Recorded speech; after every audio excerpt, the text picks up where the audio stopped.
Hey internets, it's Jake from Mini Terrain Domain, and this is this is the Dawnbringers, Ghosts of Saltmarsh, Season 3, Episode 5, Cleansing Rituals. I forgot, because I was just telling them I changed the name. It was originally called Welcome to Saltmarsh, Please Leave. But it's not called that. Thank you everybody for your patience as we work through some technical difficulties with D&D Beyond and with Twitch, which interestingly those are interconnected because one owns the other, which is owned by another, and so when there's problems it seems to perpetuate. But I'm sure somebody somewhere is frantically duct taping wires together to fix the issue. So welcome everybody to Thursday night. We are about 20 minutes late, so I'm just going to say type in !Jasper for a direct link to where you can donate to Jasper's Game Day, which is a wonderful organization that is dedicated to the prevention and awareness of suicide, with all funds raised going to benefit or to fund suicide crisis centers around the country. Also, Initiative Coffee Company, you can type !Coffee to get some Metadata roast coffee. With every purchase of a 12-ounce bag of coffee, $3 goes to Jasper's Game Day. I do want to thank D&D Beyond. The stream is powered by D&D Beyond. You can mouse over the window on Twitch and you can see everybody's characters and see where they're at health-wise, see what kind of conditions they have, and you can actually click through onto their icons and see their character sheets. Also, while we were on the topic of Jasper's Game Day and the suicide prevention, it is very important to us to know, for you to know, that you are important to somebody, to us. We think you're valuable, somebody thinks you're valuable, but if you have any doubt in your mind and you need somebody to talk to, do not hesitate. Type !Help in the chat, and that will bring up the National Suicide Hotline. That is where trained professionals are waiting to talk to you, no matter what your problem may be. You can call them at 1-800-273-TALK. That's 1-800-273-8255, or you can text 741-741. If you are a veteran, you can type or rather press the number 1 once the call goes through and be taken to a veteran specific crisis center. And we will be getting, we mentioned this on Sunday, I need to get the information, but I'm also going to add in the Canadian National Suicide Hotline. I have Canadians in just about every one of the games that we play in, and I know we have Canadian audience, and I want to make sure we include that as well, and perhaps a link to some global resources for that. Wherever you are, you matter. I think domain dice up above my head here are 69 domain dice for the party. Those all get there because of you. Every time you oh no, there's 2 Scotties in here. I can't handle that. We had a little bit of a video glitch and there's 2 Scotty windows. I think I was able to kick one last time. Megan, that happened to you. Did I kick one, or? I believe you did kick okay, one. I'm going to try to kick it. It says once removed, you won't be able to. Oh, never mind. It left. It fixed. Look at that. That's why tonight's session is going to be a little bit shorter tonight as we deal with one particular plot point, namely identity crises. To fix that, I'm going to have everybody turn off your cameras, and we'll get you bringing it back in as I cast a restorative spell. Ted, actually go ahead and turn yours right back on. You were in the right spot. And then, boy, I got to guess at this one now. I don't know. Let's try V. Nope, that's not right. Let's try Scotty. and then V, and then Jeremy, and then Megan. Okay, there we go. Everybody's back where they belongs. That was not English. That sounded weird. Everybody. Anyway. Ooh, boy. Okay. Before things get too crazy in reality here, let's just jump into the fantasy world. If you want to know how the domain dice work, Jeremy's already added it into the chat. Down at the bottom is the scroll that explains how you can contribute and have an impact on the game. Okay. In last week's episode of Ghosts of Saltmarsh, the adventurers had found themselves at the Saltwater Sanctuary, a floating amalgam of wrecked vessels that somehow stayed afloat, has multiple masts, is a sort of floating city with a central tavern run by a elderly, toothless beholder with a eye patch by the name of Mother of Pearl. While in the tavern, they met an old flame of their captain's, Captain Dervish's former friend with benefits, Ira, who had recently acquired her own ship and was now also a captain. The two of them had a little bit of a conversation. Ira took to some of the Dawnbringers instantly. Instant friendships were formed, and others, well, let's say that friendships were not formed. It seems that the corruption that has been building in Griveth is taking a more dominant role, and it was such that the beholder had to actually subdue him, as in a drunken state, Griveth was acting in a very inappropriate manner and found himself in the brig of Ira's ship, the Blackjack. The crew had decided to go along with Ira to investigate a sunken treasure. They went along. Griveth was chastised and allowed back topside. They arrived at the location of the Quen, a sunken ship, an elven sunken ship, where once they dispatched the Harpy matron and the Harpies, they found a very valuable chest at the bottom that Ira kept for herself, and that it did have some other treasures in it. They found some potions of sea life. They found themselves some Fig found a mysterious weapon. Thorgarn found a trusty tankard, and Cantriel picked up a coin that it appears she can no longer put down. So we're going to kind of fast forward things just a little bit as we get into this. Before we do, I want to say a huge thank you to Spike, who just dropped 1,000 bits, bringing you guys from 69 to 71 of these domain dice. So the viewers giveth the way.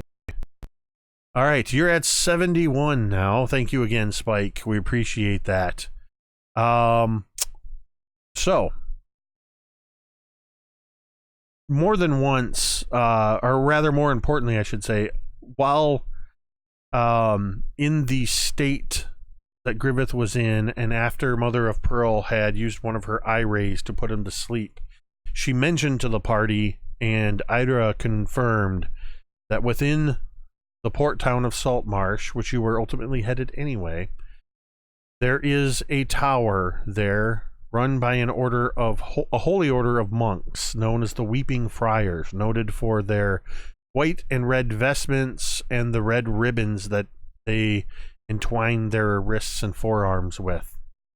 And it was said that you should make your way there post haste to get Griveth the help he needs, which, if you will recall, when the aspects of Eldath and Moradin presented themselves and Durgadin the Black Spectre appeared back in Kundrakar, there was also mention made that Griveth could find some assistance in Saltmarsh. And it appears that Eldath has been leading him here all along. You all, as we pick up our adventure, you find yourselves in the late evening. The sun has just set below the horizon. Ira has already bid you farewell, sent you with a couple of her crew in a long boat, and the crew, one of which was the gnome Lysol, that normally cleans the ship, decided or asked if he could go along to help be your porter to deliver you and your belongings. While doing so, I'm placed a note. As you are picking up all of your belongings, your packs and everything,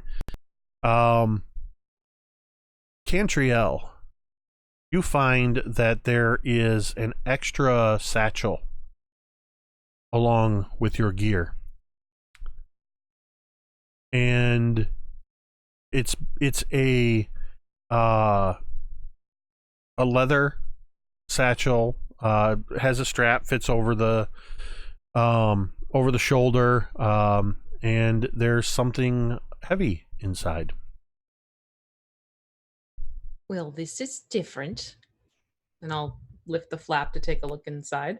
As you open up the flap, you see, first and foremost, on a piece of parchment written in what is a very flowing script, you find a note addressed to you that says, Cantriel, in case you need to protect yourself from some hot air, mind you, I'm only lending them. You may return them on our next adventure, Ira. And in the satchel is the bellows that she used. Oh, cool. That was a special request to me today from Kelly. She wanted her character to leave that for you.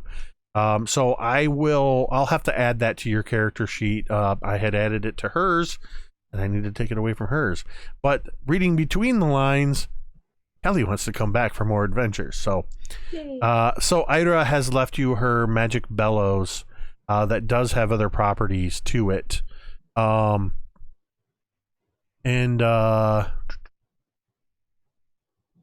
Actually, if you go on your character sheet and search for Ocean's Breath, Cantriel, you should be able to add that as one of the homebrew items. Yeah, there it is. Griveth, on the way, as you were kind of shocked when Ira released you from the brig of the Blackjack, and she told you how you had been behaving and how you were inappropriate towards Cantriel and acting inappropriate in the bar. You were kind of shocked because you had no memory of that. And you had, in that moment, you had felt a sense of shame wash over you, and you caught a vision. You were sort of reminded of when you saw the aspect of Eldath in Kundrakar, standing above the waterfall. And in that vision, she appeared to lower her head and shake it. And the shame of Eldath washed over you, compelling you. You knew you need to get this, whatever it is, taken care of. And as you're thinking on this, the words of Durgadin the Black, words that you seem to have forgotten or buried in your subconscious, perhaps they were clouded by this, whatever this corruptive energy is, but you're reminded now of the words of Durgadin the Black when he told you, wherever you go, listen for the sound of Eldath's waterfall. and let that be the thing that guides you. You have all been set upon the dock at Saltmarsh. Lysol, the gnome, and a couple others that were helping to porter you to the dock are now rowing the longship back to the Blackjack that you can see silhouetted on the horizon in the now purple sky.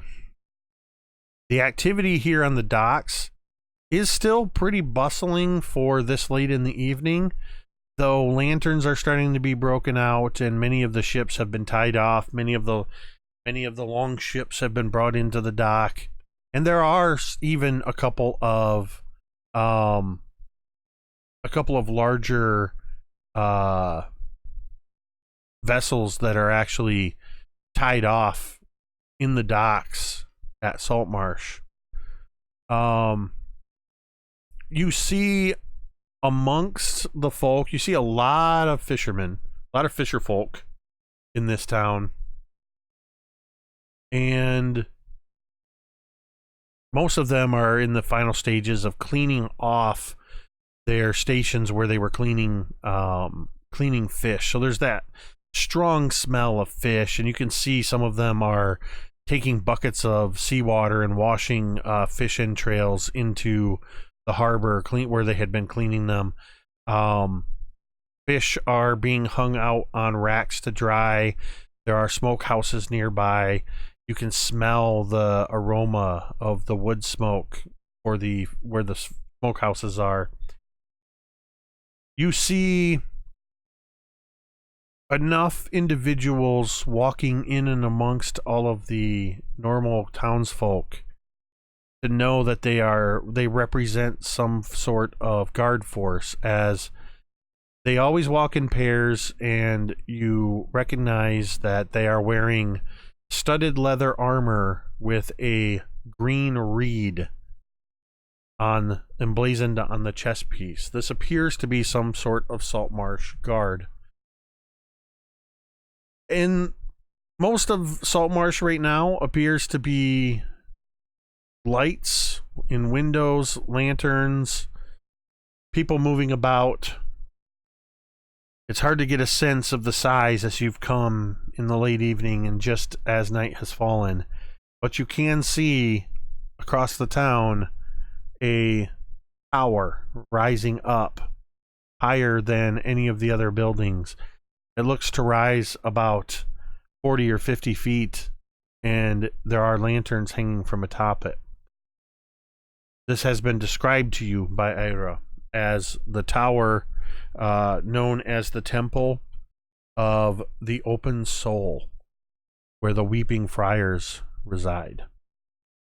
What would you like to do? Get off of this fucking boat. You're already off the boat. It's rowing away from you. Good. I imagine the Talmud is literally kissing the dirt. Probably. Are you finding your land legs there? Stone. What? Are you finding your land legs there, dwarf? I never lost them. That was the problem. You lost a lot more on the ship and Well- over the ship. Maybe. I have lost a little weight. Yeah, there you go. I hope I can still lift Gerta. You didn't seem to have a problem with it on the Quinn. That's true. Well, new place. Maybe we should find a new place to drink. Should we take care of things before we get into that? Things before drinkings? Such I'm gonna head nod towards Griveth. Oh, And then yes. Sure. Yes. So already while you're kind of having this conversation, Griveth, when he step into the town, he sees the place and he realizes, he somehow knows this is where he has to go. And like the call when we were in the Kundrakar, like the call of the waterfall, like it drew him to that place. It's the same kind of feeling for him, like it's drawing him there. And he kind of turns around and with a kind of sorrowful glance and an apologetic glance, he in his eyes, he like turns to look at the group and looks at you each in turn quickly, and then turns and just starts walking, quickly towards the temple. Big is going to start to follow Griveth. I will catch up and actually try to walk beside, so he doesn't feel like he's alone in this. Griveth glances down at Thorgarn and does a slight smile. Give you a head nod. He understands. And I think that leaves Talmud and Cantriel standing there by themselves, and he's going to look around and realize that it is just the two of them. Well, I'm gonna. Then he just kind of turns and walks after the others. Cantriel's gonna hang back a little while and watch them all go back in or go into the tower itself, and then she'll slowly follow behind, but not at a very hurried pace. It's more pensive and methodical. Cantriel, as you hang back and you watch everybody beginning to make their way through the streets in the direction of this tower, which looks like it's on the other side of town, you notice that most of the people, as you've been getting off this, as you've been kind of landed here and getting off, are just barely paying you any mind. Until Thorgarn and Talmud stepped on the dock. You've noticed that a few people, enough for you to take notice, at the docks have been giving sidelong glances at the dwarves.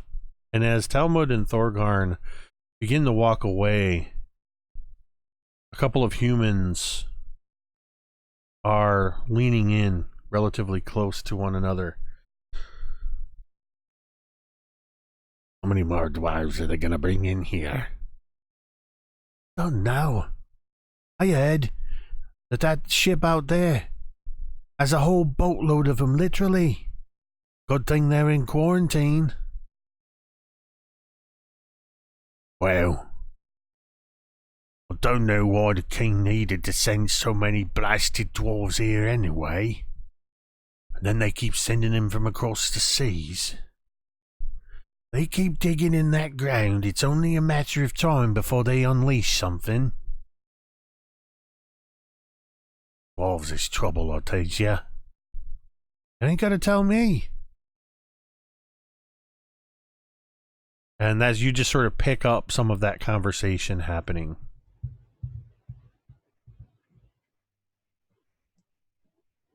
I think I'd turn to the two of them and so what exactly is wrong with the dwarves?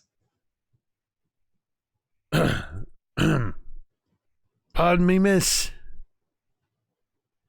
We Well, was just talking. I heard you're muttering. They kind of give a look at each other. And you can see now as you're paying attention to them, one is a little bit older, one is a little bit younger, but they both have a similar look about them, like they may be father and son. And the older one just kind of glances over at you, and he makes a gesture. It could almost be coincidental, but he sort of reaches and just kind of tugs at the end of his ear for a second before scratching the side of his face. A very deliberate pull at the tip of his ear, with it followed by an eye roll. Pay us no mind. He's just cleaning up from the fishing today. Sure you are. Maybe you need to start cleaning up your concepts a little bit too. And I'll tug my ear and walk away. dwarves now, elves. And they kind of lower their muttering and get to working, cleaning up. And you continue trailing along behind the rest of the group. Griveth, were you kind of leading the way? Did I hear that correctly? So you begin trudging through town. Leading from the docks, you walk a little ways, and then you find that the road you're on links into another road that runs north and south. And you can see easily enough by looking at where the tower is that you go a little ways to the south and then again start heading west. And you come to a part of town where the bay, you can see where a river is actually leading out into the bay. And looking to the south a little bit, you see that there is a bridge spanning where the river lets out into the bay. And you can see a lot of lights on this bridge. And all of you would see this as you're walking along. It appears that the bridge itself has lots of shops and even homes set up on the bridge as it crosses this river. But you need to go to the north, not to the south. And you continue along and you find where the river makes a sharp turn. It has opened up a bit. And there's a small island in the middle of this river, and that is where the House of the Open Soul, the Tower of the Weeping Friars, resides. The tower that you've been walking to. There is a drawbridge that is open, and there are torches that are illuminated at the entrance to the tower. Do you all continue on and just walk right up to the tower? Yes. Unless someone, actively tries to stop, I'm walking, side by side with Griveth, as confident as can be in a direct, line towards the our objective. Same. Okay. You meet no resistance as you walk across the drawbridge. You enter into the tower, and the first thing you hear is Griveth, in particular, take note of this. You hear the sound of rushing water. Not a cascading water, but more akin to, say, a babbling brook or a little bit louder, but you hear a definitive sound of falling water. And you see that there is on the back wall of this entryway that the entire wall is a waterfall that is about 15 feet high. And you can see where water seems to empty in to it or come in at about the top. It pours down into a little fountain pond thing. And you can sort of see that water seems to be running out slowly at the base of this. Some sort of mechanism or perhaps magic has created this perpetual waterfall inside. Standing at the waterfall with their back facing you is a humanoid about 6 feet tall, wearing white robes with red vestments, and you can see that they have a hood up over their head. They have a taper in attached to a long pole, and on either side of the waterfall they are illuminating lanterns.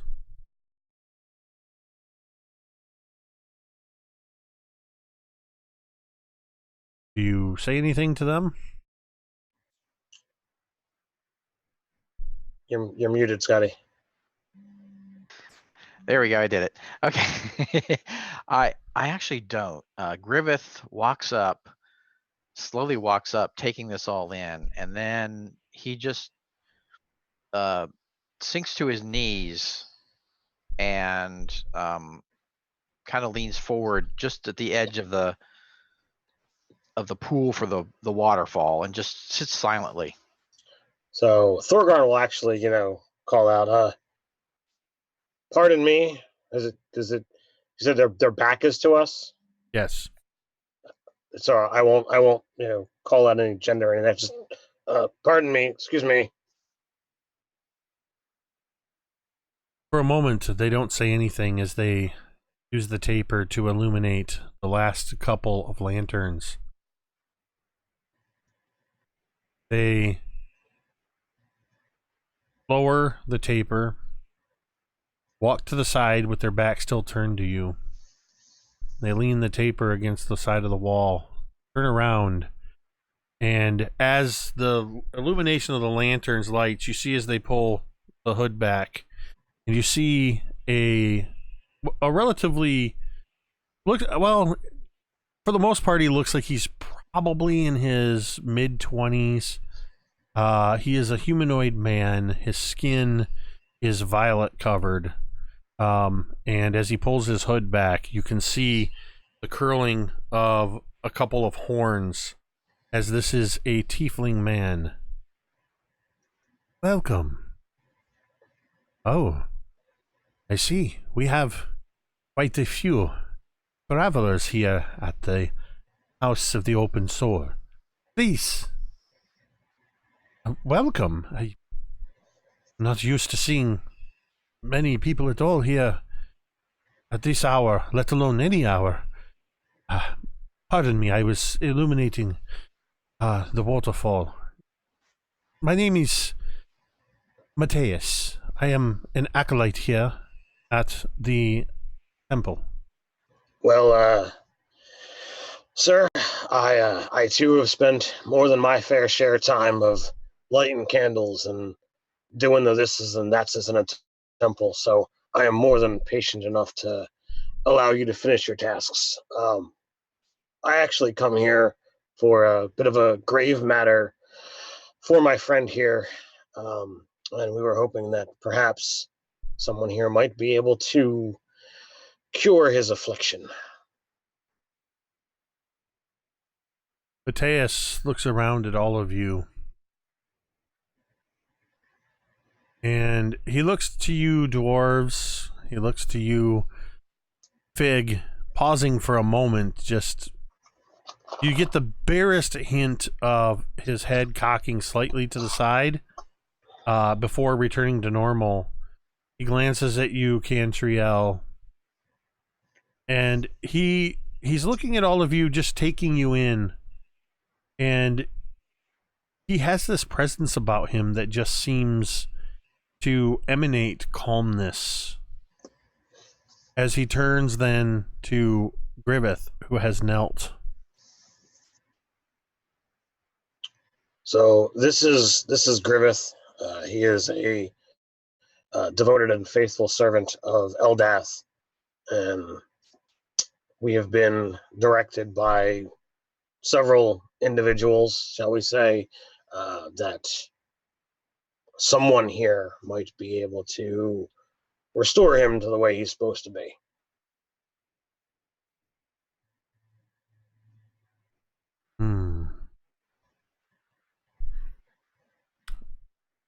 I'm not sure. I don't want to offend when I say this, but am I to assume then that this odor of death is coming from this young man? Excuse me? The odor of death. Oh, yeah. Didn't want to offend, but quite frankly, it was the first thing I noticed when you entered the temple. He then turns to where Griveth has knelt, and he crouches down, places a hand on your shoulder, Griveth. Tell me, Griveth, what is it that has brought you to the House of the Open Soul?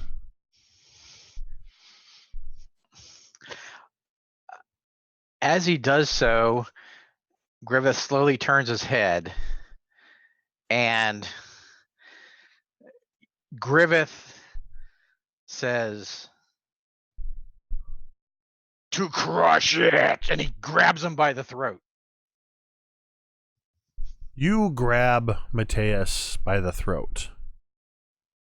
And he does not seem to react in almost any way. You grab him. His hand removes from your or from your shoulder.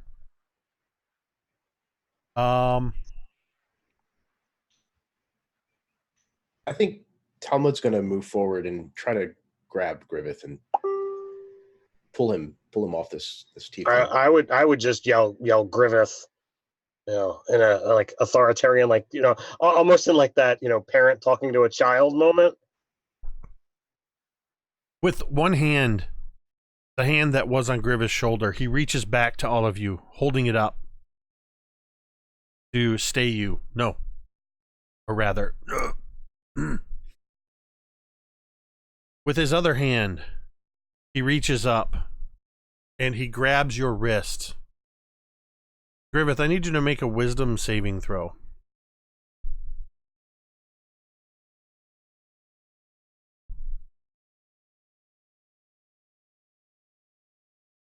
Sorry, 24. He's struggling against it. You feel that you actually feel a bit of almost a burning sensation, not too painful, from an iron ring that he wears on this hand. And you feel that he's trying to perform some kind of magic on you. And then he releases.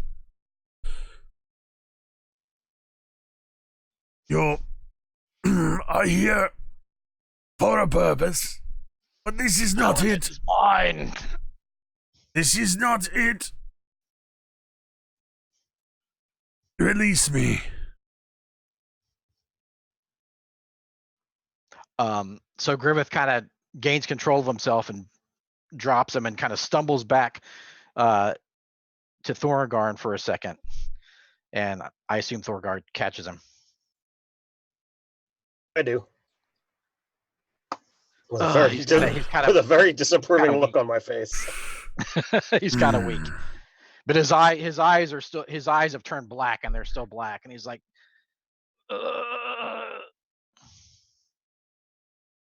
He turns to all of you. He sort of walks just a little ways away from Griveth. And Cantriel, where are you at this point? I'd be towards the back. He positions himself where he is away from Griveth, and I would imagine maybe over towards Talmud and Fig a bit, but also has turned himself so that you can hear him as well. Cantriel. He's rubbing at his throat. This man is suffering a corruption. It's good that you have brought him here. I can deal with this. It would be better, perhaps, if you... Well, there are two ways this can be done. One is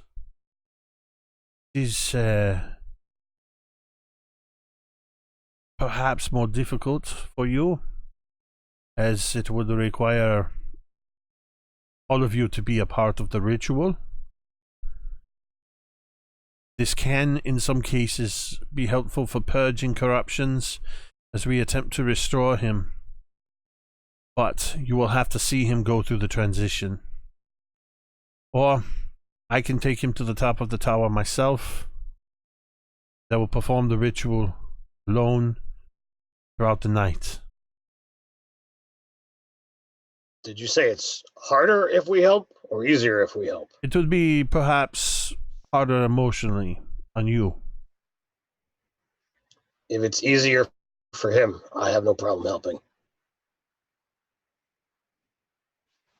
You are, of course, each of you, under no obligation. to assist in this. It is, in some cases, as we attempt to restore him, it can be helpful to have those that are closest to him be involved in this cleansing ritual. But, and he sort of glances at you as he says this, Cantriel. Sometimes that can be difficult. I can understand this as well. The choice is yours, but we must not delay. Well, it's somewhat my duty in this group to try and prevent him from doing anything too stupid. So, I'll be there.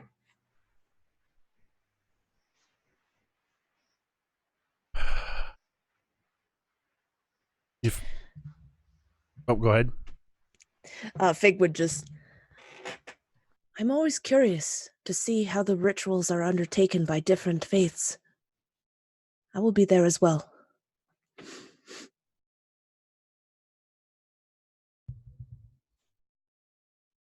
Dwarves.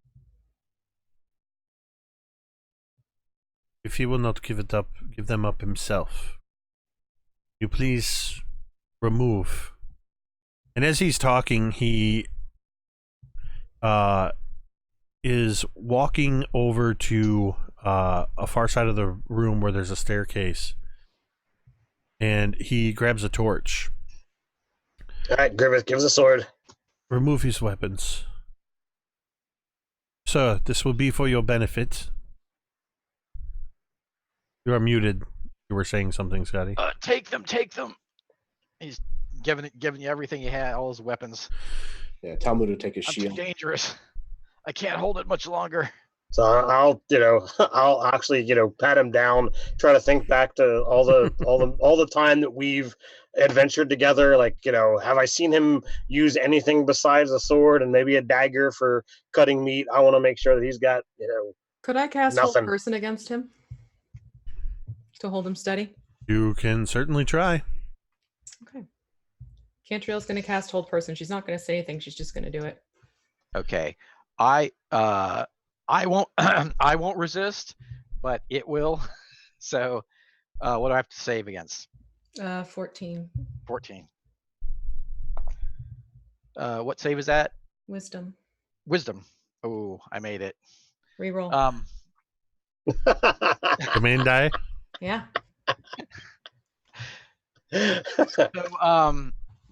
So the voice comes back and it says, this tree will be the perfect place to plant myself.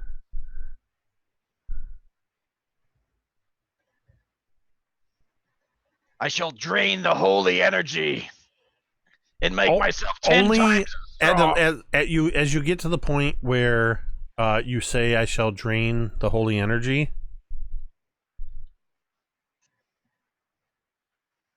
I'm just checking something real quick. Yeah. As you get to that point, all of a sudden, no sound comes from Griveth. No sound comes from the waterfall. No sound comes from any of you that are within 20 feet of Griveth. They said roll a domain die. Should I re-roll that? For what? For my hold person. Oh, you didn't re-roll? No. Oh, yeah. You definitely should re-roll that. Okay, I didn't make it. Okay. So you are held, and as you're resisting, everything goes silent as Mateus casts silence on you. He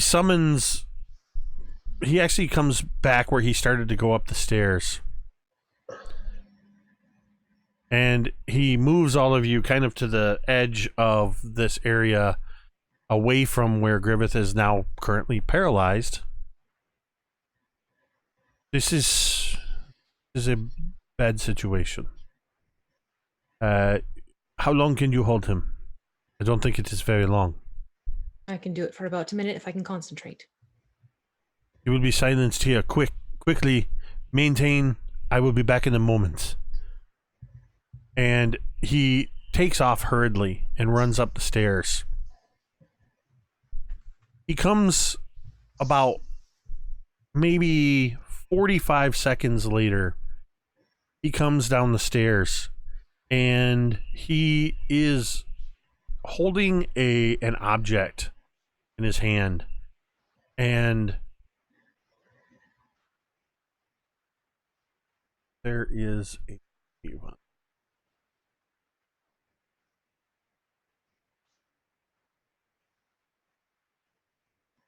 as he comes down, he's holding what looks like a ball made of iron.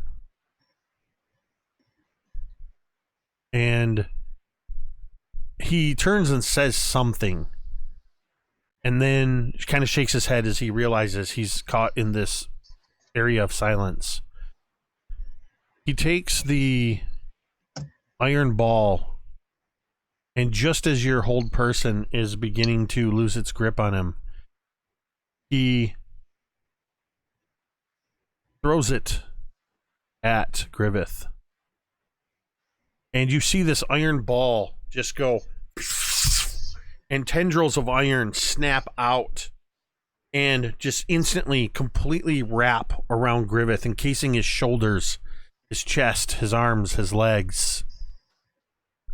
And he says, he makes a motion, and just as one of the iron bands goes across Griveth's mouth, it's kind of like Thor at the beginning of Endgame. And I'm sorry. I was hoping I would not have to use this, or perhaps if we could get them upstairs beforehand. Will that hold him? This will keep him. Then that's my contribution to this. And she's going to turn and walk away, but before she leaves, she'll touch the waterfall and she'll use her light cantrip to help light the waterfall.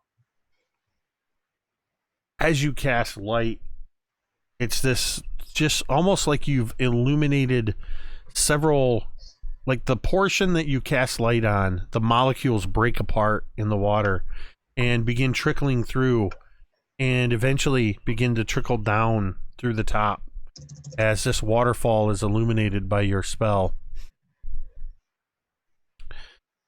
I'm afraid, well, do any of you have the ability to levitate or anything like this? Well, we can carry him. Figwood, I may be of assistance. With the iron bands around him, it is going to be very difficult to move him. But if you can levitate him, we can bring him upstairs and begin the ritual now. It is of utmost importance. Very well. And Fig would approach Griveth, and you would see his hand begin to glow this blue ethereal light.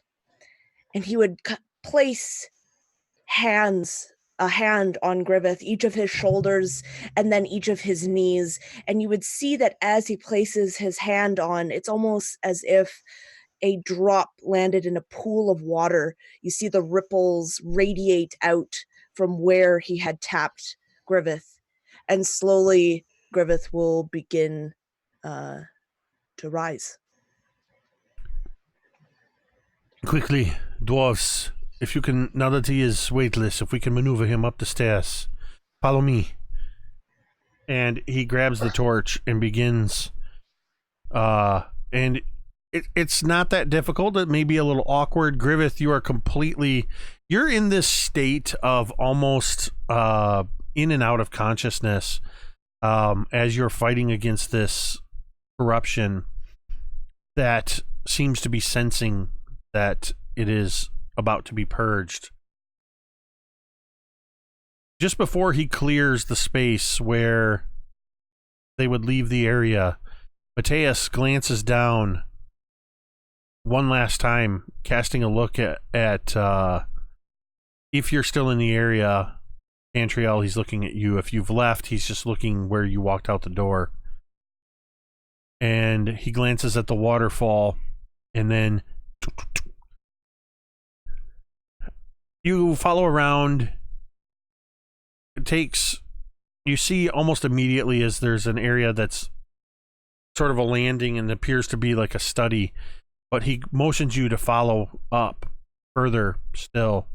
And you head up the stairs another couple of levels until you reach this level where there are openings to the outside. There are lanterns lit, and he motions for you to move Griveth into the center of this area.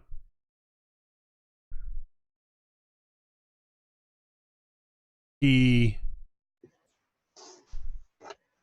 then bids you all to move away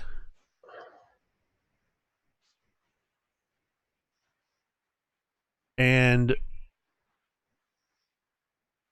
Big and Thorgarn in particular would probably notice, Talmud, you may notice it, but not the significance of it, that this central area of the floor is marked with runes in concentric circles for about almost a 10-foot diameter. And Matthias is bidding you to move completely out of this circle.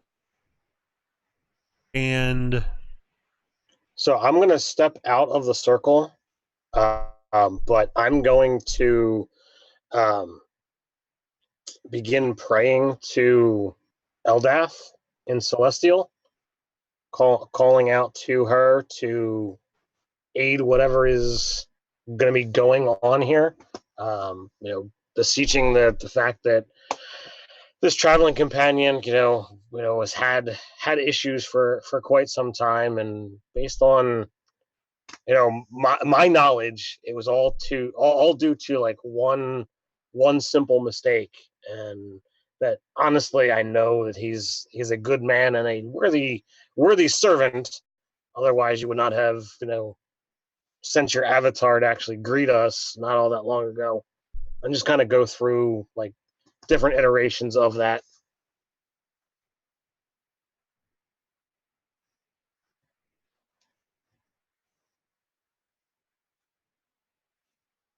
as you're doing this, Matthias just looks over and gives a nod.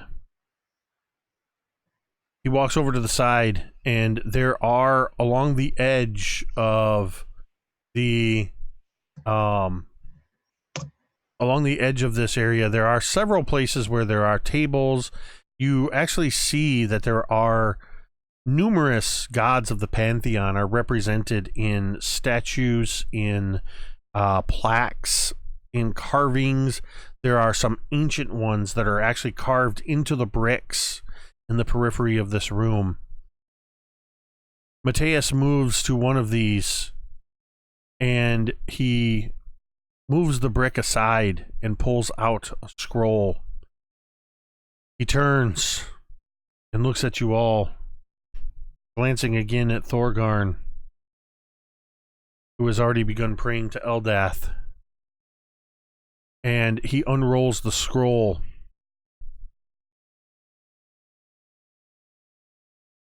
And begins chanting. And as he does, the runes begin to illuminate all around Griveth, and suddenly light erupts in a circle completely in this 10-foot area around where Griveth is, shooting up into the sky through an opening above these runes in the ceiling, 20 feet in the air, as he has cast a magic circle that imprisons Griveth and the creature within him inside. There. This will hold him for a time. Whatever is inside of him will not get out while we do this. You continue praying to Eldath. This is his deity, yes?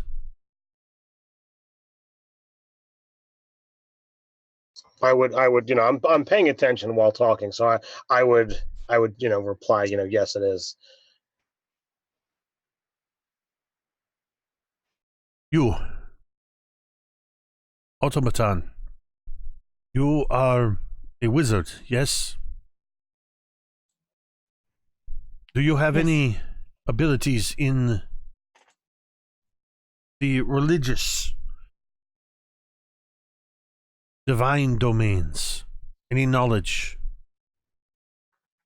I would like you, Megan, to think as what is something that Fig could do, a skill, an ability, whatever it may be, that you would like to assist with this ritual. Dwarf. And he turns to you, Talmud. Is there anything that you have that you can offer to help, whatever it may be, whatever connection you may have with this man? Something that you think will help to bring him back. And I would like you to do the same thing. And Thorgarn, I know you're praying to Eldath, but if there's a specific way you would like to do that, I would like each of you to tell me what it is you would like to do using a certain skill. And Cantriel, I would like to have you make a... I'm going to let you choose based on Cantriel's emotional impetus for this action, using sort of channeled through the light that you illuminated the waterfall with. I would like you to either make an intimidation or a persuasion check. And I want you to also add your spellcasting modifier to that as well. So, Jake, knowing the different interactions that I've had with him, both when he's been in his proper form, in his, like, the start of this campaign, or start of this season, he was in, like, that super religious mode, and then in that dark mode, I want to use insight and call to who he's really supposed to be, not this corrupted self. So you're going to actually try to call out to the true Griveth? Yes. Okay. I'm going to have... Yes. Okay. I'm going to have you do that in a minute. I like that. Fig or Talmud, have you figured out what you were going to do? Even though Fig does not know religion, he does know magic, and he knows the inner workings of the arcane. And so I can imagine that he also, his ability, he can change things. So if this is okay, I imagine that maybe there are these goblets or these large pedestals that have these items on them, and he wants to be able to assist Mateus in getting what he needs in order to finish up this ritual. And if he needs them to be switched, the materials, in an instant or anything like that, Fig has the power through alchemy to do so. Okay. Talmud. So I think Talmud is going to use persuasion, but not as himself. If you'll allow it through using one of his rage usage, he is going to summon forth the spirit of Meepo. Meepo was a part of the Gulthias tree for a time, so he understands the corruption and the kind of hold that it can have on a person, on their soul, and he kind of was starting to grow attached to Griveth before he became tainted by this. So I think that's Talmud's contribution to the situation. Okay. As this ritual begins. Did you want my roll too? Yep. 27. So you're gonna roll. So what was your roll? 27 with intimidation. Okay, 27 intimidation. Talmud, I want you to roll and add your rage bonus. And we're gonna make this. We're gonna make this be probably a persuasion, I think. Yeah, for me. Yeah. Okay, so you want the skill bonus that I have in persuasion, and then also. And I want you to add your rage bonus rage. as well. Okay, I think rage bonus is a 3. That's a 3, I think, at this level. That's 7th level. Sorry, hang on. Still saying +2.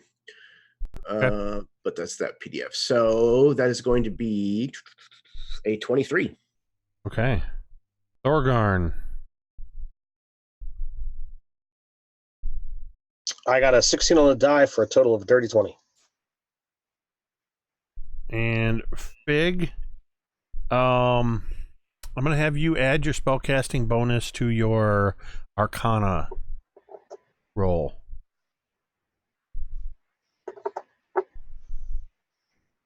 All right. I got a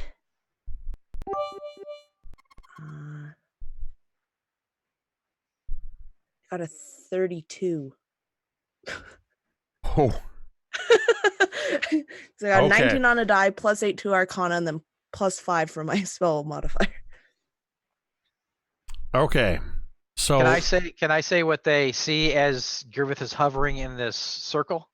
I'm gonna have you in just a moment. We're actually gonna take a quick break. It is our normal break time, and then we're gonna move into the resolution of this ritual, which will lead with the physical representation description from Griveth, from Scotty, of what they see within this magic circle, this bound form. And then we're going to go into a narrative thing where I'm going to incorporate all of these elements, and we're going to go through the ritual. So we're going to take a real quick 10-minute break. I do want to say we had some technical difficulties at the beginning. And so if you're seeing a little bit of glitching, I think there's something going on with the stream health. It seems to be holding up. So as long as you can hear us, please stick with us. Thank you to everybody who's tuned in. Thank you, Todd. I see Todd Silbar, who is going to be joining us on a new campaign soon. Thanks for the 100 bits. Thank you, of course, to Spike for the 1,000 bits earlier. Thank you to the Opera Geek for hosting. And if I'm not mistaken, if it's not true at the moment, at least at one point we had all 3 Terra Muffins in here. So with that, we're going to go ahead and take a quick 10-minute break, and we'll see you back here. Hey internets, it's Jake from Mini Terrain Domain, and this is The Intermission. Mini Terrain Domain, or MTD, is a channel dedicated to the love of and participation in the world of tabletop role-playing games. Whether we're designing encounters or miniature terrain, building worlds or dice towers, or just playing games, everything we do here is because we love this amazing hobby. That is why the mission statement of Mini Terrain Domain is simply imagine, build, play. If you like to watch live play or actual play D&D games, you can do so at twitch.tv/Mini Terrain Domain 3 days a week at 8:30 p.m. Eastern. On Sundays, you can join us for Cult of Personality, a long-running campaign set in the Tomb of Annihilation adventure setting. On Mondays, you can join us for All That Glitters, a Waterdeep Dragon Heist campaign guaranteed to be epic. portion. And every Thursday night, you can join us for Dawnbringers, the Forge of Fury. This is a series of mini campaigns going across the gamut of several well-known modules. Season 1, which is available on youtube.com/mini-terrain domain, took place in the Sunless Citadel. And Season 2 is currently taking place in the Forge of Fury. If you can't join us in the chat for our live shows, that's okay. You can usually catch the roleplay, or rather the replay, on YouTube just 2 days later. If you're a fan of what we do here and you'd like to support what we do, there are a variety of ways you can do this. First, simply follow the Twitch channel or hit the subscribe button on YouTube. Next, make sure you follow all of the participants of each game or show on their various social media platforms. To do this, if you're watching live with us on Twitch, you can simply type an exclamation point and that person's name into the Twitch chat, or on YouTube, you can look down below the information bar and all of their links can be found there. Finally, if you would like to provide monetary support, which flows right back into the production of the channel so we can continue making great content, you can join the growing list of patrons on Patreon. Additionally, you can also use Ko-Fi or Coffee to buy a coffee or two. I like coffee. But the absolute best way to support the channel is to follow and subscribe on Twitch and YouTube and join us in the chat. If you have an Amazon Prime account and you link it to your Twitch account, you can subscribe to one channel per month absolutely free. No matter what you decide to do, we are just happy to have you here. Thanks for watching and stay tuned for more great content in just a few moments. Remember, metadata!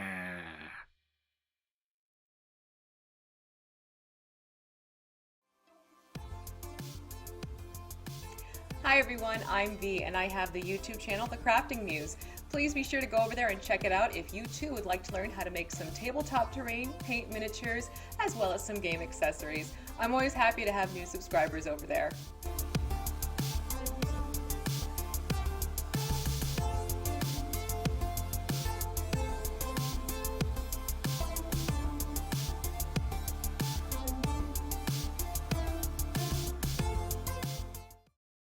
Learn the ways of the Game Master, the Dungeon Master, and delve into the minds of the players.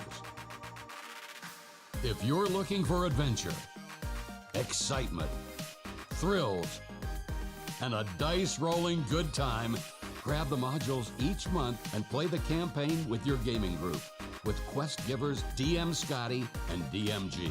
They're taking you on an epic journey through the role-playing experience every Friday. You're sure to get hooked on adventure. And we really liked the idea of creating adventures together, so we thought that'd be a lot of fun to share with you guys. I didn't think this kind of stuff would come out of my brain. We are quest givers, and I'll see you in the next video. Adventure Mixtape, a music and adventure anthology, is a collection of 4 adventures for the 5th edition of the world's most popular role-playing game. The adventures are setting neutral and meant to be seamlessly dropped into any world that has a large seaside city and a jungle environment. With a bit of adaptation, the environments could be changed to suit any group. In Treaty of the Tiger King by Kelsey Dion of the Arcane Library, a distant king arrives at the city to negotiate the peaceful end of a war, but the Mercenary Guild has other insidious plans for him. Will the players be able to thwart assassination attempts against King Rami and help him negotiate circles of social intrigue in order to finally end the war? In Madness of the Majestic Menagerie by Ken Brees of Burling's Beard, the famous Majestic Menagerie draws hordes of visitors to the metropolis and cultural hub known since time immemorial as Splendor by the Sea. But now the gates of the famous zoo have been shut and the grand opening of the new section has been jeopardized by a spate of mysterious accidents and, it's whispered, grievous injuries due to uncontrollable creatures. Mr. Majestic seeks to hire investigators and troubleshooters who can keep a low profile to iron out any problems before the impending grand opening becomes a complete disaster. Do you have what it takes to uncover what's driving the madness that's befallen the Majestic Menagerie? In The Infernal Collection by Sharon Biswas, when an influential fashion designer is found dead days before a major fashion show, heroes are called in to solve the mystery, prevent any further destruction, and help the fashion house prepare for the show. Gorillas in Their Midst by Jacob W. Norman of Mini Terrain Domain is a pulp action adventure wrought with perilous challenges and high possibility of death. But what is adventure without danger? Of course, there is the lure of vast piles of unclaimed treasure and the accompanying fame that await those intrepid adventurers who would defy the odds and plunge into the heart of darkness. In this adventure, the characters will face raging river rapids, wicked waterfalls, poisonous plants, venomous vines, sinking sands, treacherous traps, and the vicious jungle demon itself, Awakane Gori. Grab your satchels, fedoras, and bullwhips. Adventure awaits. The Adventure mixtape also comes with 4 original songs inspired by and written for the heroic adventures herein. This collection of music and story is something unique. We had no better word for it than mixtape. If you ever received a cassette, CD, or digital playlist curated to take you on a memorable journey, then you'll recognize what you find inside this volume. Also included in the Adventure mixtape, courtesy of Kelsey Dion of the Arcane Library, are exclusive combat cards. Special cards that contain all of the items, monsters, and spellcasters found within these adventures to make running your adventure all the more easier. Adventure Mixtape, a music and adventure anthology, is available exclusively on drivethrurpg.com.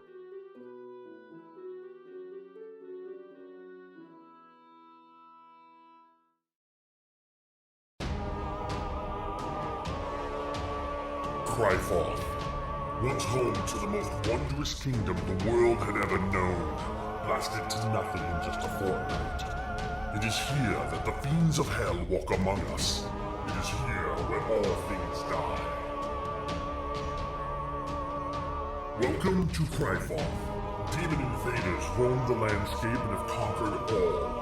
The world is a ravaged and wrathful wasteland, where the old world lies buried beneath the blood and sand with its gods and its secrets. Water is fought over with blood and steel. Compatible with the 5th edition of the world's oldest fantasy role-playing game, this book contains all new character creation options, including all of the familiar classes with new aspects befitting the ravaged wastelands of Griveth, along with new backgrounds, subclasses, spells, feats, and so much more.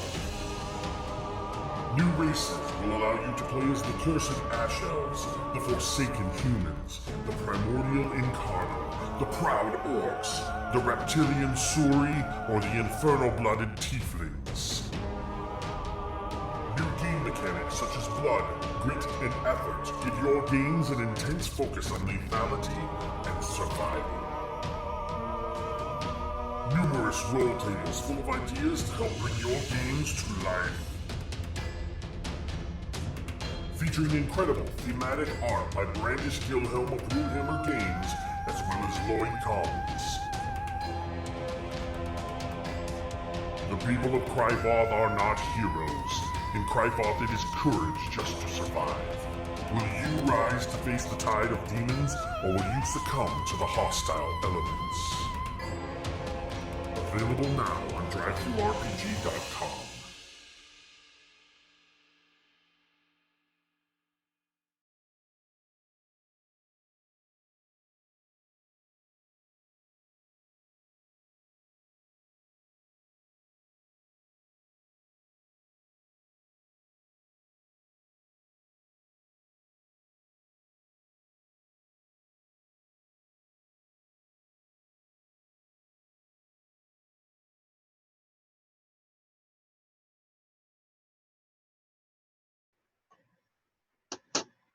And we're back. Thank you for waiting patiently. Looks like the stream health is holding a little strong, so we are going to get into the ritual at the House of the Open Soul performed by the Weeping Friar Acolyte, the Tiefling Matthias, assisted by the Dawnbringers. At the top of this tower, encircled in a magic circle empowered by the runes in the floor, Griveth Langsmore corrupted by some entity, wrapped in a magical iron bands. For those who caught the reference, it is the iron bands of Bolero. Is now inside this magic circle, and the camera now is going to sort of pan around this magic circle. Scotty, tell us what we see, the state that Griveth is in physically within this magic circle. Okay, so the magic of the circle pulses up, and it pulses up through his body, almost like in layers, right? And you see as the light rises through his body, he's even now like fighting whatever it is fighting against these bands, but he's held fast. And Griveth's mouth is closed, right? Or held shut. Yes, you have an iron band across your mouth. Okay, so as the light strobes up his body, you see these black tendrils like all through his body. It's like, his skin glows, it's like a strong light showing through the back of your skin, and you can see the insides. And it's like you can see these black tendrils like just coiled throughout his body. And then the magic is like amplifying the beat of his heart, which is getting weaker. It's just do, do, do, do. As Griveth's life force is being drained out to power this ritual of this thing of evil.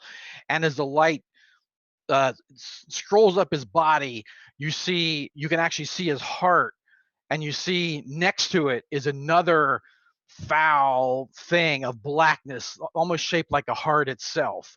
And it's like the black tendrils from it are wrapped around Griveth's heart, and it's almost like it's draining the energy for his life force from his heart, and it's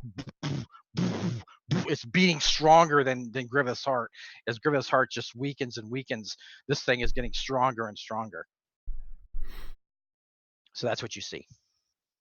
And as this sort of slow motion pan around the magic circle, and we see this interplay between this dark force and Griveth, we come back out. We see over the course of time as Matthias begins moving through this ritual. He's moving around the room, taking various instruments, reaching for things.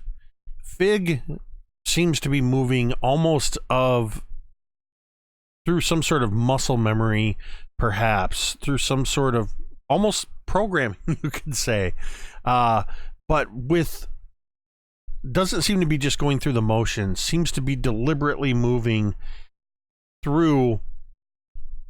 And as Matthias, the more the ritual progresses, Matthias doesn't even need to move. Fig has already moved to the next item or produced the next thing, mixed the certain oils, the certain elements, presented arcane focuses or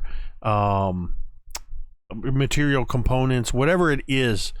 Fig is there, moving around, seeming to almost dance around Matthias in a way. It's not like he's shadowing him. He's moving around and anticipating his moves. Until near the end of this ritual, Fig seems to be participating in the ritual, providing almost, it's this weird thing where as their movements become more and more synchronized, by the time the ritual reaches an end, it's almost as if Fig and Matthias are mirror images moving against one another, opposite one another around this magic circle. Thorgarn, you are beseeching Eldath, praying through Eldath. And remind me again what it was exact. I wrote your number down and I forgot to write what it was you were doing. Insight, religion, they're kind of in the same ballpark. But I was praying to Eldath while trying to insight and actually get to the real version of Griveth. Yes. One that we've seen in proper. Even though there's been a variety of, different presentations over the time that we've known, or that I've known him. So seeing this blackened heart that, beating stronger, and he's smelled of death, I begin, tapping into my clerical magic, and I only have 2 spell slots, but I can cast cantrips all day. So the way you get rid of death is you spare the dying. So I'm gonna repeat that over and over again. And as the magic hits that blackened heart, each time it beats slower and gets smaller, allowing Griveth's heart to get stronger and beat higher. Twice throughout the whole ritual, I'll cast Healing Word to send extra healing energy. So the twice that actually happens, these pulses hit into the heart, and it like fractures and shatters, pieces and tendrils just kind of fall off. And as the last of my actual legitimate spell slots fade for just a moment, it starts to rain over the top of this building, and whether other people see it or not, Thorgarn believes that Eldath has heard him and manifests to send a little bit extra energy to help this ritual succeed. Cantriel, did you stay in the lower part of the temple where the waterfall is, or did you go outside? I went to like the entryway, like the vestibule area. As you go outside, you notice that the light that you cast, and you can sort of hear some commotion coming not through from the stairs. You hear it more coming from the top of the tower and just trickling out a little bit. You hear arcane words being spoken. You hear some shouting. You hear Thorgarn praying. But you notice through the entryway the illumination of this light spell that you cast on the waterfall seems to be intensifying.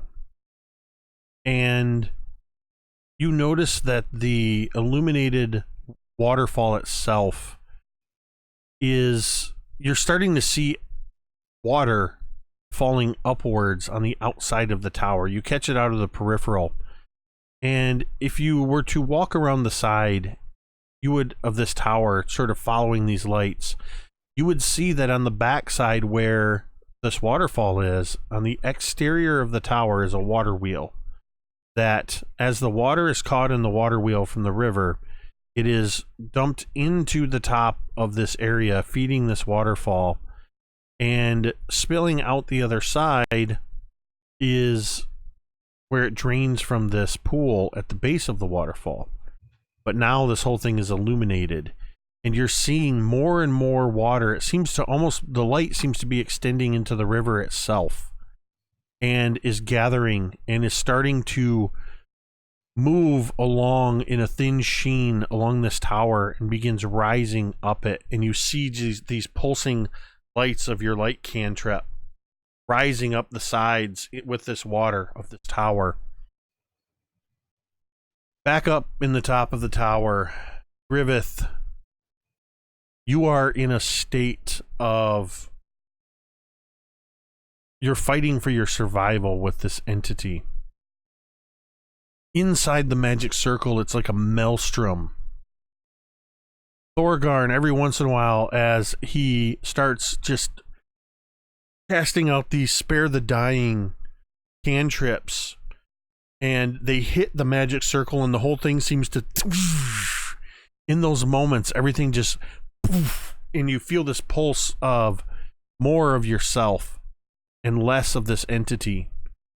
And in the moment, in the space between the blinking of an eye, in that moment between beats of your heart, everything goes silent.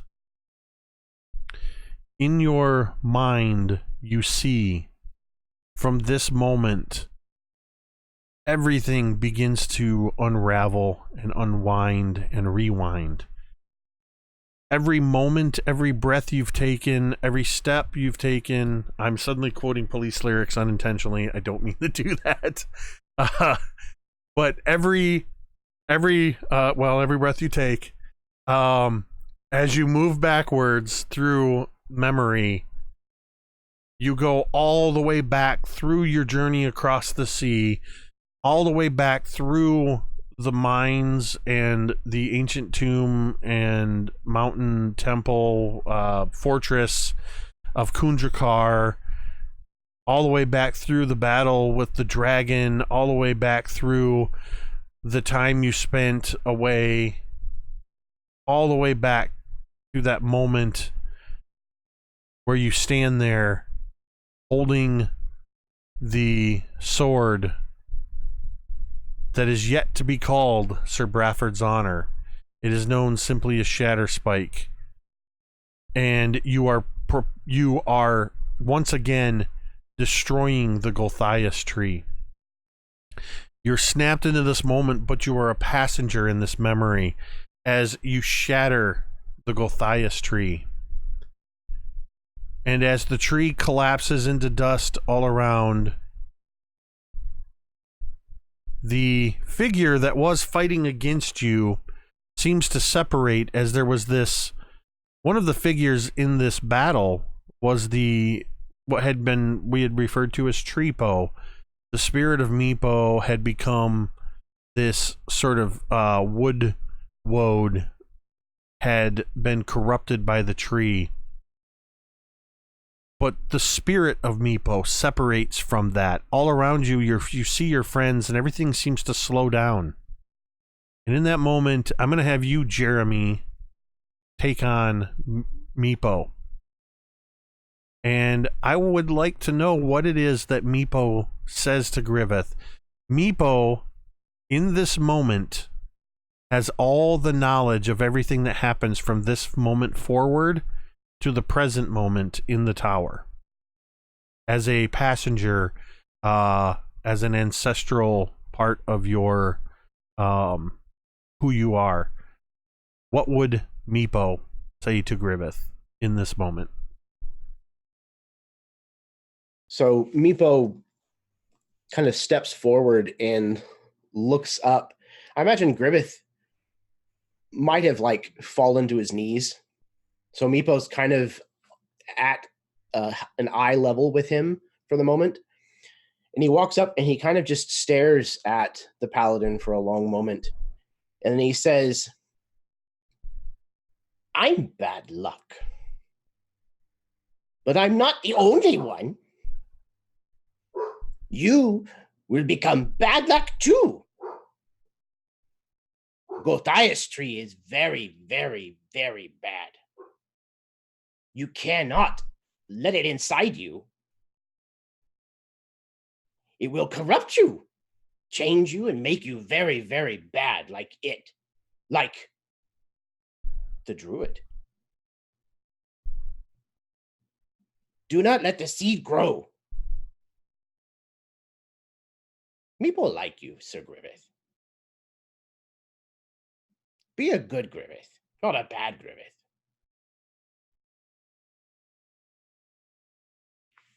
Get rid of the seed. Let it go.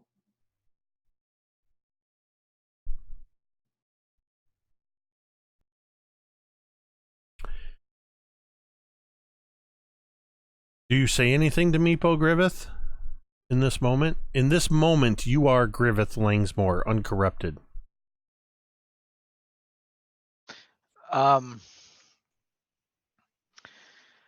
I just softly say, Meepo, I missed you. You're right.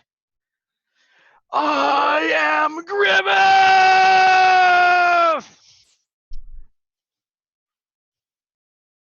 As you give out this mighty roar, your friends are gone. Meepo is gone. And you find your voice echoing through off the walls and accompanied by the sound of rushing water, as you hear that, Griveth, Griveth, Griveth. And you are standing in the cavern with the waterfall where you had planted a seed. And you are not alone. There is a figure standing there. The figure of a man. With every step that he takes, there is this momentary, and in a portion of your mind, you become in these flashes as he takes a step. His form becomes incorporeal for a moment, and just for a split second, for a breath, for a heartbeat, he looks to be comprised of black tentacles writhing and reaching for you, just for an instant. And in that same instant, you realize you have this flash of being caught in this magic circle as your friends are around you, and just like that, you're back in this cavern. And this happens without rhythm, just every once in a while. And it's in time back in the top of this tower with Thorgarn casting Spare the Dying.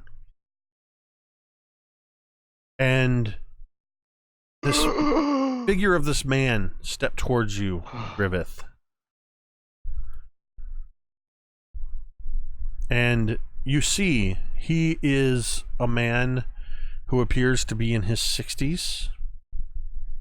His features are ever so slightly corrupted with dark veins. His eyes are sallow. The eyes themselves are red. And as he looks at you, and he looks you up and down, he cracks a smile. You see that there are 2 fangs in his mouth. Oh, you are the one who released me. A paladin of Aldath. Never would have thought be the one to release. But what is done, done. You can never take this back.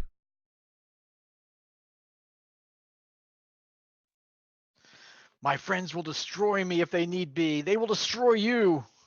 So, your friends have already done everything they can, and I must admit, and there's one of those flashes, and you see this violet-hued tiefling and Fig moving in perfectly choreographed synchronization around the magic circle. You see Thorgarn casting something, and you can just begin to sense an illuminated falling rain. Ah, your friends are quite successful in separating us. We will no longer be together, Griveth. But one thing will always remain, right here. And he taps you on the forehead. The knowledge that you and you alone are responsible for freeing me, Matthias. I'm out here, somewhere in the world. I feel that it is our destiny to meet a person once again.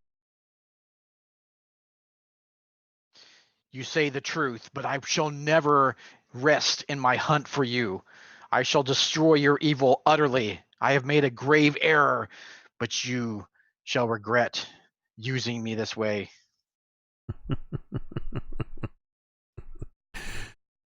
The only regrets should be your own, Griveth.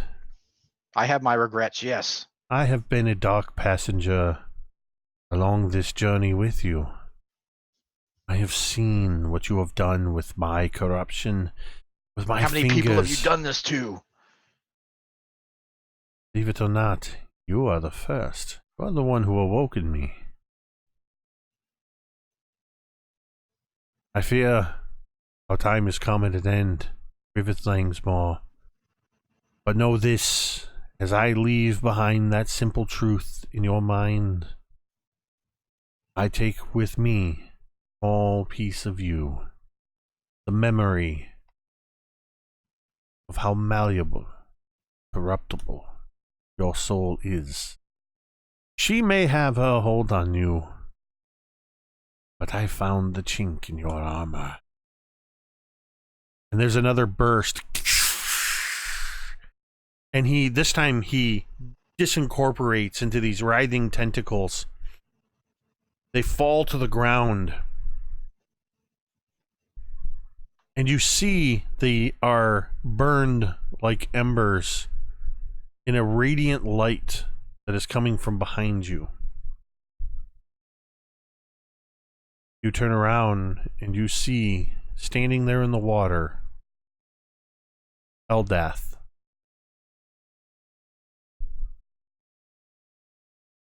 She looks at you. She looks down where Gothias was. Griveth.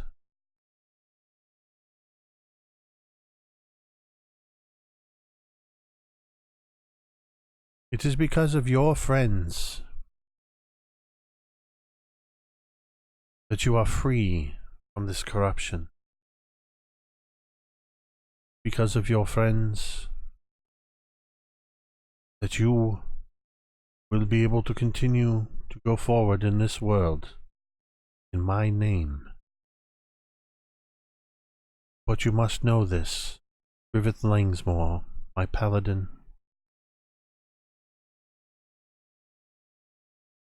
You, like so many before, have taken up my mantle to serve the world, my name. But you have done so out of anger. You let anger drive you.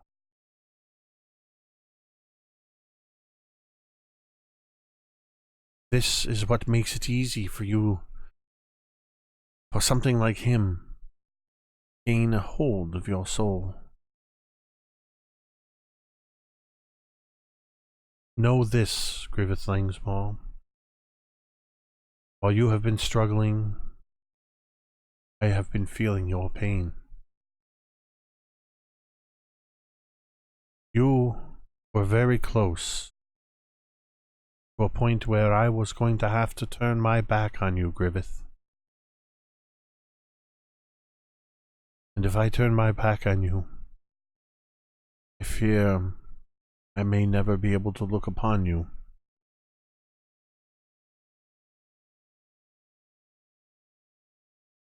What Durgadin the Black said to you, that chasm, Undrakar, the truth you must hold on to. Let the sound of my waterfall be your guide. It rushes the power, tremendous force. There is life-giving energy. It refreshes, cleanses.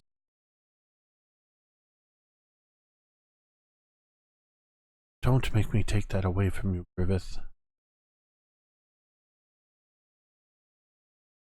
And she steps forward.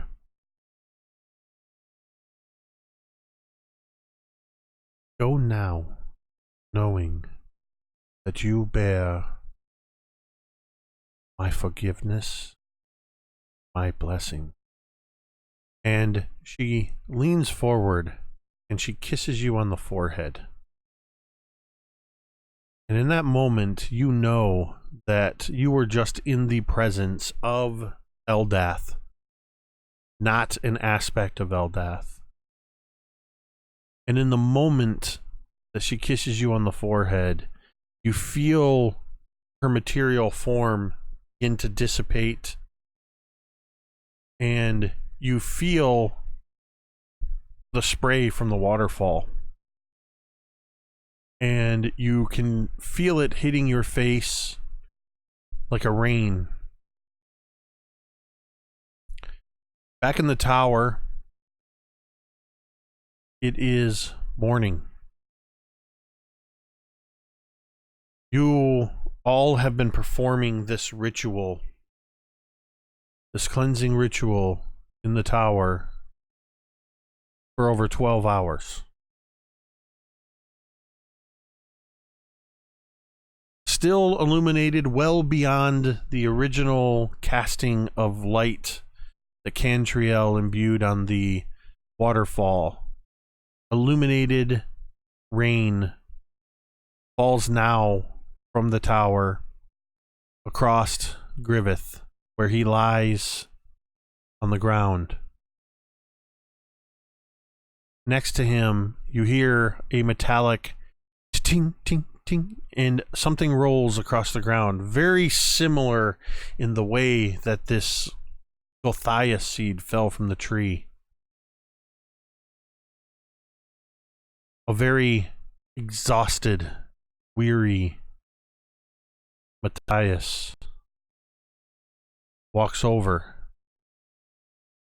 picks up the relic, the iron bands. He crouches down and he places his hand under your head, Griveth, and you feel your head being lifted from concrete.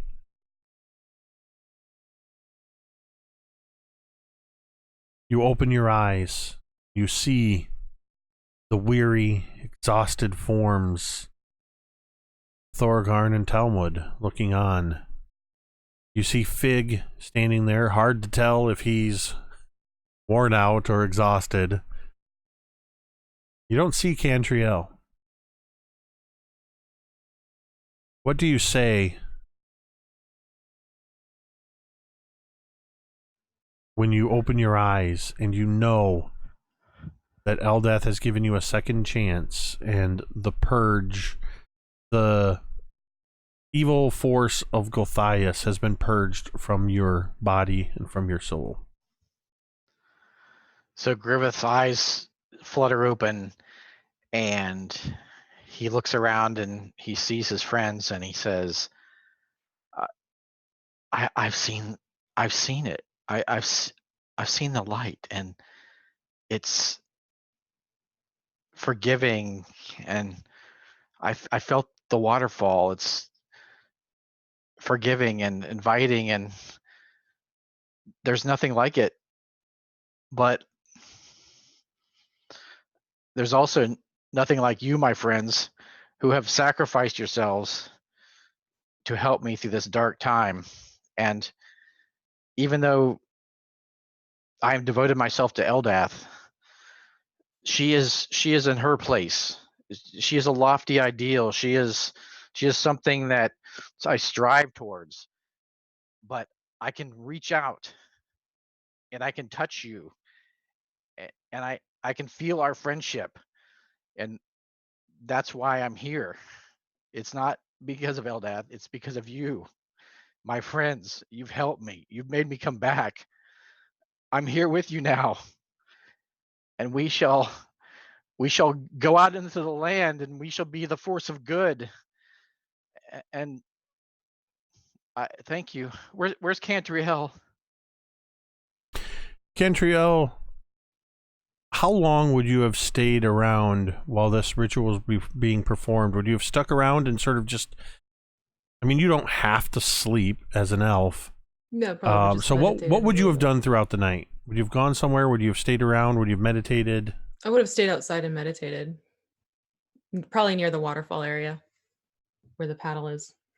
And you would see that there was a point in the morning where the illumination in the water began to fade, and you watch it as it rises up. Then the water stops flowing with it, and you watch it coalesce at the top. Out of the corner of your eye, near where the water falls from the wheel spins around.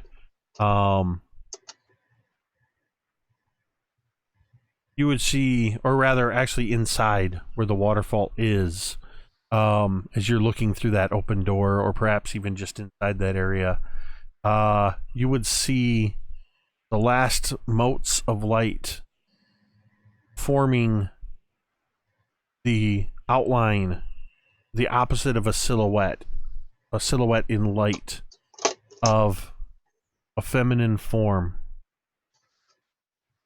And it's enough defined that you can see as it bows its head towards you and then dissipates. All of you, except for Cantriel, are exhausted in the truest sense of the word. You have a level of exhaustion, but don't worry about that, because Mateus leads you all downstairs. He would even come to you, Cantriel, and offer you, if you wished, to join your friends on an upper level where they have some sleeping cells, simple beds. When he mentions that when the Weeping Friars, when more of them are in the area, they stay in these sleeping chambers. By the time, if you choose to join them, Cantriel, Griveth and the others succumb quickly to sleep, if sleep is something they need. Fig, though you don't mechanically, perhaps, I don't know if Fig is immune to exhaustion. I'm immune to exhaustion due to lack of rest. I don't suffer the effects. Right, so if you drive on or you haven't slept, you don't feel exhaustion. But I think you would feel exhaustion from the exertion of this ritual. And you would see, Cantriel, even Fig is sort of in a, almost like a low power mode, just sort of sitting there, the light's a little bit dim. For a moment, we're going to cut upstairs, back in the ritual chamber, as you all are settled in. Mateus carefully putting away the last bits of reagents and material components, scrolls and things that were used. And as he's putting something away, he takes a step and he kicks something, skitters across the floor. And he walks over, see what it is. And it's a simple seed of a tree. He bends over, picks it up. And that is where we are going to end tonight's session. That was I think a little bit more than what I told you guys. That was pretty close to what I said, about a half hour. I wound up having the ritual go the way it did, primarily because you all rolled 20 or above on the checks I had you roll. But going forward, Griveth Langsmore is officially cleansed of the corruption. There is no more corruption, and he's been a little bit chastised by Eldath. So we'll see what effect that has. But the Dawnbringers are once again back.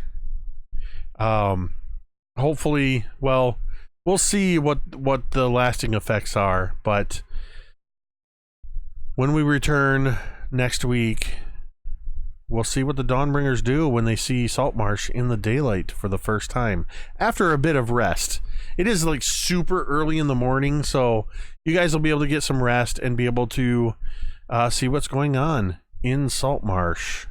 So thank you so much for just all of the awesome, you guys. Every little bit that you provide for these characters, so that we can tell these amazing stories. So thank you, Scotty. Thank you, V. Thank you, Megan and Ted and Jeremy. It is such a joy to get to play with you guys on Thursday nights. And thank you to everybody who joined us tonight in the chat. I thanked a couple. Holy moly, Spike dropping at the end there, dropping another 1,000 bits to put you guys into getting you up there with the domain dice. So I'm going to go in there. I'm going to make sure I don't forget this. You guys are at 69. So you're now at, once again, because of Spike, at 71 domain dice. So thank you so much for that, Spike, for the 2,000 bits. Thank you to Todd Silber, who dropped 100 bits earlier. Thank you to Kelly, the Opera Geek, for the host. And for all of the Terror Muffins, for giving us the Terror Muffin hat trick. And everybody else that joined. Because of this, just everything going on, I don't always get to watch the chat. I see your notifications, but I love, in the corner of my eye, I can see it moving as conversations are happening. So thank you for joining us on this ride as we play D&D every Thursday night. You can also tune in on Sunday nights to catch Tomb of Annihilation, Cult of Personality, where there's some of the lore for the Weeping Friars actually originated from there. And on Monday nights, we have Waterdeep Dragon Heist. On every other Tuesday night, I'm over on Dice on Ice for Curse of Strahd. And starting on September 10th, on these opposite Tuesdays, right here on Mini Terrain Domain, will be a new campaign called Legends and Legacies that will be taking place with a whole new group of players, starting at level 1 in the Phandelver. Using the starter set and the new Essentials kit kind of rolled into one, and we're approaching it like a Western frontier theme. And then Wednesday nights, every other Wednesday night, I believe returning this Wednesday. Nope, not returning this Wednesday. No, it will be the second week in September. In the second week in September, returning will be Spire, The City Must Fall, which is a Dice on Ice production presented by Mini Terrain Domain right here on the channel. So you want to get the skinny on all that? Just hit that little heart icon somewhere on your screen for Mini Terrain Domain and be notified when we go live, even when others. I've even been talking to a couple other people. We might be having other game streams, other DMs running their own games here on the channel.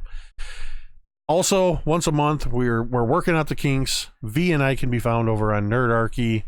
And I do want to say, because it's all said and done, a big congratulations to Nerdarchy on just a hugely successful... what was the final number, Ted? It was right around 250,000, wasn't it? 256,700 and some odd dollars. We're, super excited, super thrilled with how that all came. If you didn't happen to get in on it, we will at some point in time be opening it back up for pre-orders or to upgrades or however it is. So stay tuned as we get more information. As always, Kickstarter's got to do its thing before we can do all of that. Right. Well, just big congratulations to you, Ted, and Dave, and everybody at Nerdarchy. It's just been awesome to see this play out. And I do want to say before we go, we have a little bit of a birthday announcement. Is it actually today, Megan, that Cryfoth, that played during the promo? It's our last promo. Cryfoth, the Savage Wasteland of Cryfoth, written by Megan and Connor of Dice on Ice. Turned 1 year old today. Ted's got his copy up there. Mine's over here on the shelf. We've had games in the past run here. But yes, congratulations. Megan and Connor kickstarted that a year ago and released it. And so I want to say congratulations for that. V, I know you got a con coming up, so good luck to you this weekend. You got some panels and all kinds of great stuff. Ted's a part of it too. Yeah, I'll be there as well. Yes, jeez, so many awesome things going on. Ted and V. So if you happen to be in the Philadelphia area and you want to go to Keystone Comic-Con, V and I will be there. We're doing a couple panels this weekend, so yeah, come check it out. Very cool. You want to, I don't normally do this. I'm trying to do it just, keep it limited like once a month. But I want to shout out all of the awesome things that all of these players are doing. because it's just incredible. But if you want to keep up to date on what they are doing, you can type their name in the chat here on Twitch and be connected with their social medias. Or you can go to any of the VODs on YouTube, and I have all their links in there as well. Be sure to follow them all on social media because you can keep up to date with what they're doing. Be able to see what kind of cons, Kickstarters, games, or even when for some reason only one of us is getting gift from other games. Maybe somebody will gift. I'm surprised nobody has gift Talmud and Cantriel's antics. Antics are goofing around? Never. Yeah. So, all right. We had a short game, and I'm going to make it be as long as a normal game if I keep talking. But I'm in one of those. I really needed this game. I'm glad to see Griveth get set on the straight and narrow. And I love you guys. It's an honor to play with you every week. Thank you, everybody in the audience. Thank you, players. We're going to go ahead and get out of here, and we are going to end the stream the same way we end every stream. And you can say it with me if you want. Oh.